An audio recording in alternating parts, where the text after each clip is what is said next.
Bismillahirrahmanirrahim. Assalamualaikum warahmatullahi wabarakatuh.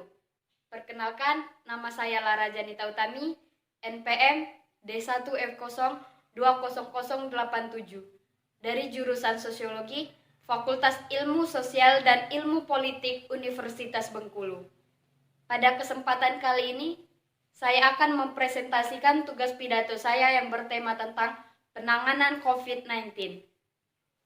Tugas ini diberikan oleh dosen pengampu yaitu Bapak Dr. Nurmanza MPD selaku dosen mata kuliah Bahasa Indonesia jurusan Sosiologi Fakultas Ilmu Sosial dan Ilmu Politik Universitas Bengkulu.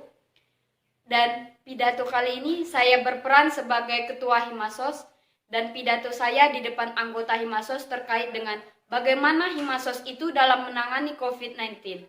Berikut adalah videonya.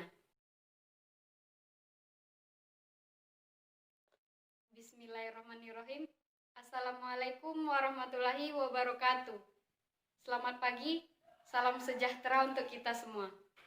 Yang terhormat Bapak Dr. Nurmanza MPD selaku dosen mata kuliah Bahasa Indonesia dan teman-teman seperjuangan yang saya banggakan. Pertama-tama, marilah kita panjatkan puji dan syukur atas kehadiran Allah Subhanahu wa Ta'ala yang mana atas karunia-Nya kita masih diberi kesehatan dan kesempatan untuk berkumpul pada hari ini. Tak lupa salawat serta salam selalu kita tercurahkan kepada junjungan kita, Nabi besar Nabi Muhammad SAW. Allahumma sholli ala Sayyidina Muhammad wa ala ali Sayyidina Muhammad. Beserta para sahabat dan kita para umatnya yang di akhir zaman ini. Sebelum memulai acara pada hari ini, saya akan memperkenalkan diri terlebih dahulu.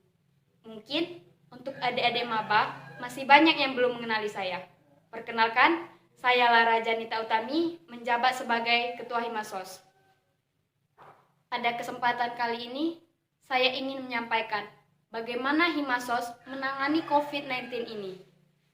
Teman-teman yang saya banggakan, sejak pemerintah mengumumkan adanya kasus COVID-19 di awal bulan lalu, Presiden Jokowi telah memerintahkan kepada Menteri Kesehatan dan Kementerian terkait untuk meningkatkan langkah-langkah ekstra dalam menangani pandemi global COVID-19 ini.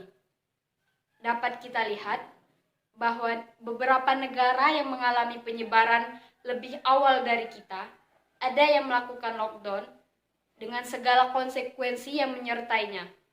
Tetapi, ada juga negara yang tidak melakukan lockdown, namun melakukan langkah-langkah dan kebijakan yang ketat untuk menghambat penyebaran COVID-19.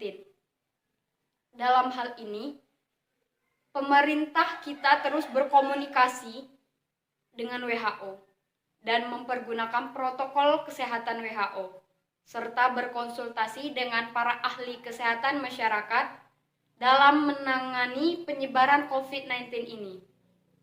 Pemerintah telah membentuk gugus tugas percepatan penanganan COVID-19 yang diketuai oleh Kepala Badan Nasional Penanggulangan Bencana, Letjen TNI Doni Monardo.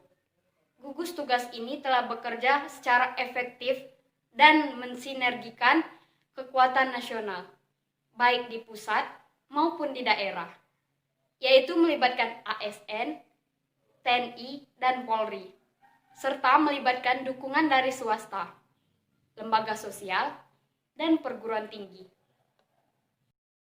Teman-teman sekalian, sebagai negara besar dan negara kepulauan, tingkat penyebaran COVID-19 ini derajatnya bervariasi antar daerah. Oleh karena itu, seluruh gubernur dan bupati serta wali kota terus memonitor kondisi daerah dan terus berkonsultasi dengan pakar medis dalam menelaah situasi. Kemudian, terus berkonsultasi dengan Badan Nasional Penanggulangan Bencana untuk menentukan status daerahnya siaga darurat ataukah tanggap darurat bencana non-alam. Berdasarkan status kedaruratan daerah tersebut, jajaran pemerintah daerah dibantu jajaran TNI dan Polri serta dukungan dari pemerintah pusat untuk terus melakukan langkah-langkah yang efektif dan efisien dalam menangani penyebaran dan dampak COVID-19 ini, yaitu dengan membuat kebijakan tentang proses belajar dari rumah bagi pelajar dan mahasiswa seperti yang kita rasakan sekarang melalui aplikasi Zoom, aplikasi Google Meet, dan Classroom. Kemudian, membuat kebijakan tentang sebagian ASN bisa bekerja di rumah dengan menggunakan interaksi online, dengan tetap mengutamakan pelayanan yang prima kepada masyarakat. Teman-teman sekalian, akibat dari COVID-19 ini, kita harus menunda kegiatan-kegiatan yang melibatkan peserta banyak orang. Negara kita meningkatkan pelayanan pengetesan infeksi COVID-19 dan pengobatan secara maksimal dengan memanfaatkan kemampuan rumah sakit daerah dan bekerja sama dengan rumah sakit swasta, serta lembaga riset dan pendidikan tinggi yang telah direkomendasikan oleh Kementerian Kesehatan. Terus sekarang, apakah pemerintah telah memberikan bantuan untuk menangani COVID-19 ini? Mungkin ini salah satu pertanyaan dari teman-teman sekalian, bukan? Ya, pemerintah telah mendukung anggaran yang memadai untuk digunakan secara efektif dan efisien pada masyarakat yang terkena dampak COVID-19 ini. Dampak pandemi COVID-19 ini telah memperlambat ekonomi dunia secara masif dan signifikan, termasuk terhadap perekonomian Indonesia. Pemerintah seharusnya sigap dalam melakukan langkah-langkah untuk mengantisipasi dampak ini, yaitu dengan memastikan ketersediaan bahan kebutuhan pokok masyarakat. Apakah sudah cukup untuk memadai dan memenuhi kebutuhan masyarakat? Pemerintah juga seharusnya memberikan intensif kebijakan ekonomi agar kegiatan dunia usaha tetap berjalan seperti biasa. Teman-teman yang saya banggakan, seperti yang saya lihat dari informasi di berita TV yang terus berkembang di Indonesia, pemerintah terus bekerja keras untuk menyiapkan dan menjaga Indonesia dari penyebaran COVID-19 dan meminimalkan implikasinya terhadap perekonomian Indonesia. Sebagaimana yang telah disampaikan, bahwa salah satu menteri terdeteksi positif terinfeksi COVID-19. Langkah-langkah antisipatif yang telah dilakukan untuk memutus mata rantai penyebaran COVID-19 ini bukan hanya pemerintah saja yang bekerja keras untuk itu, tetapi kita juga harus mematuhi peraturan yang ada agar pandemi ini cepat usai dan dapat kita lakukan sebagai masyarakat Indonesia, yaitu untuk tetap tenang, tidak panik, dan tetap produktif dengan meningkatkan kewaspadaan agar penyebaran COVID-19 ini bisa kita hambat dan kita hentikan. Dengan kondisi ini, saatnya kita bekerja dari rumah, belajar dari rumah, ibadah di rumah. Inilah saatnya kita bekerja bersama-sama, saling tolong-menolong, dan bersatu padu gotong royong. Kita ingin ini menjadi sebuah gerakan masyarakat agar masalah COVID-19 ini bisa tertangani dengan maksimal. Bagaimana sih caranya agar kita bisa terhindar dari COVID-19 ini? Apakah dari teman-teman sekalian ada yang tahu? Ya, benar.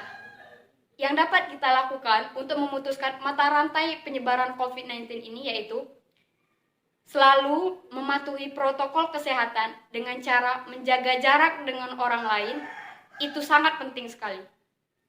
Untuk menerapkan hal ini, apabila ada keperluan mendesak untuk keluar dan berkumpul dengan orang banyak, pasti hal ini sangat sulit untuk menjaga jarak dengan orang lain. Maka, yang harus dilakukan adalah memakai hand sanitizer sebelum bepergian, Lalu, mencuci tangan setelah bepergian atau pulang ke rumah. Kemudian, batasi kontak langsung dengan hewan-hewan peliharaan yang ada di rumah maupun dimanapun kalian temui. Tutup mulut saat bersin dan batuk.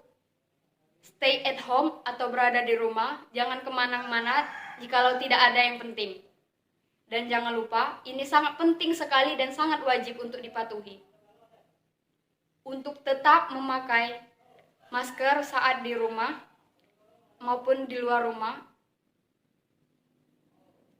Dan kesimpulan pada pidato saya kali ini adalah kita sebagai masyarakat harus selalu menjaga kebersihan, selalu menjaga kesehatan dengan cara memakan makanan yang bergizi dan mengkonsumsi vitamin. Rajin berolahraga, itu salah satu juga. Terus istirahat yang cukup agar tidak mudah terinfeksi virus COVID-19 ini. Baiklah, pada kesempatan kali ini saya ucapkan terima kasih kepada Bapak Dr. Nurmanza MPD, selaku dosen mata kuliah Bahasa Indonesia, dan teman-teman yang saya banggakan. Saya kira ini saja yang dapat saya sampaikan. Sebelum menutup acara pada hari ini, ada baiknya kita melafazkan hamdalah. Alhamdulillahirabbil alamin. Sekian dari saya. Apabila ada salah kata saya mohon maaf. Kepada Allah saya mohon ampun. Wabillahi taufik wal hidayah. Wassalamualaikum warahmatullahi wabarakatuh.